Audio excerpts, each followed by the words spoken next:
Welcome back. This is the Postgame Show presented by the Maroon Club, enhancing 23 Division I sports.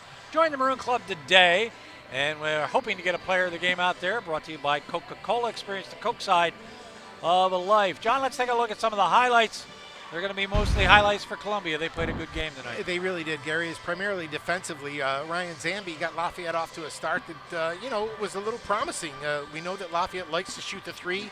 This is Leo O'Boyle.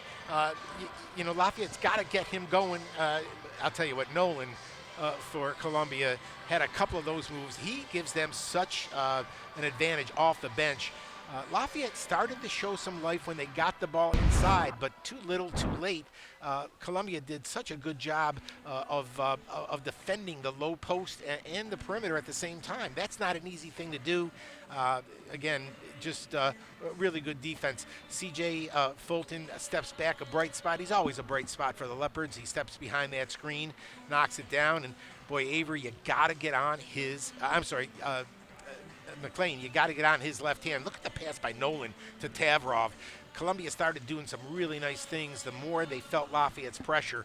And then Ryan Zambi with a nice move to the basket. Zambi came off the bench for 10 points, so he gave Lafayette a little bit of a lift. But Gary, in the end, it was about Columbia's quickness and strength, and it showed up mostly on the glass. Most times it was one and done for the Leopards, and the rebounding figures bear that out. Well, I think the three-point shooting percentage shows you one of the problems the Leopards had. 7, John, for 33. And rebounding, just awful, not even close. And it was as much about quickness as it was about size. It really was, quickness and strength. And I was just so impressed with Columbia's ability to run Lafayette's three-point shooters off that three-point line when they were able to get shots off.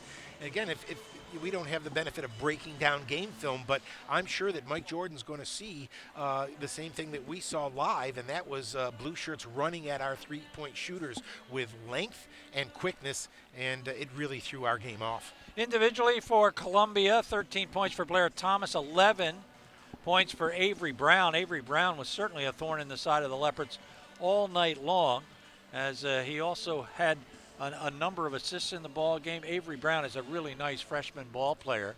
Also, Ryan Zambi with 10 points, C.J. Fulton with 13. C.J. working his way over to talk to Renee, so we'll get to that in just a moment.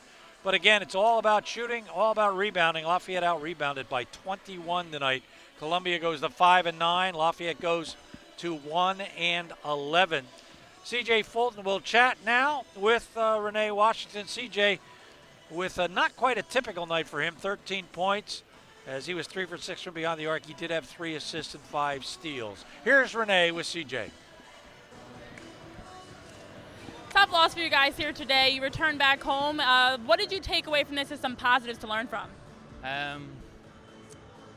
Honestly, it's just after a tough defeat like that, it's hard to think about all the positives, but I guess we got a break now going into finals, and now we got one more game before conference play starts, so got a chance to look back. It hasn't been a great non-conference for us, but we've definitely got better, so trying to take what we've learned into conference play. Yeah, and there was some resilience that you guys fought back and were just trying to chip away. What did you like about this group and that you've seen so far this season overall as you talk about that break, heading into that break? Yeah, that's like I said, we've improved as we've went on, and there is resilience in the group. Like even when we go down in all the games, we've fought our way back, and then it's just those lapses in concentration or in focus that ultimately give them the lead back. But we have a lot of potential. We know that when we play, it's just 40 minutes. Got to be disciplined for 40 minutes. Yes, thank you. Tough one, but good luck the rest of the way. Thank you. All right, they'll take a break for finals. They'll get away from basketball for a little bit, and then they'll get ready to go back at it again as they'll take on LaSalle.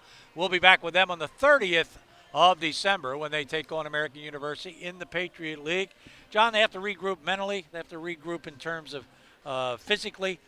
They just have to get back in the game. Listen, that's the nature of Division I basketball, Gary. It's not easy to win games at this level, and especially when you're caught and kind of mired in a bad way right now. The good news is they go down to LaSalle. They got to play them, but you know, when the league play starts, you wipe the slate clean. It's all about the Patriot League play, and this team does have potential. You heard C.J. Fulton talk about it.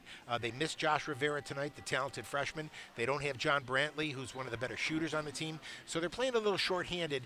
Give credit to Columbia. They really came to play defense tonight. That's it for us. For John Sabino and the LSN television team, my thanks to John Leone. As always, Renee Washington doing her usual terrific job.